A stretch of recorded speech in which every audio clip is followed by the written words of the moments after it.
Bismillahirrahmanirrahim. Our next corollary in a group of even order, prove that there exists at least one element in a group G of order 2. Let G be a group of even order, then the non-identity element in the group G will be odd in number. That is, since the identity element E of the group G is the inverse of itself, and exclude the identity element from the group G, then the remaining elements of the group G will be odd in number.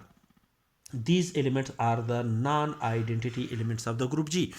According to the definition of a group, for each element of the group, that is, the remaining elements are either 3, 5, 7 or so on.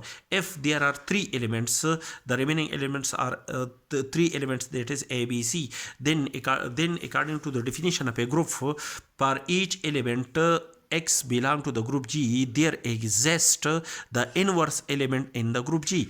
That is, X and X inverse are the inverse of each other. As the number of non-identity elements in a group G are odd in number, that is, these two elements are the inverse of each other, and these elements are odd in number, then there exists at least one element A in a group G such that the element A is the inverse of itself, according to the definition of a group. That is, the third condition of a group must be satisfied. That is, for each element there exists the inverse element in a group G.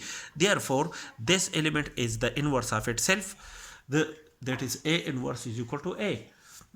Or operate the element A to A inverse is equal to both sides of this equality. We have A inverse is equal to A operate with A, which is, these are the inverse of each other, which gives an identity element is equal to A square.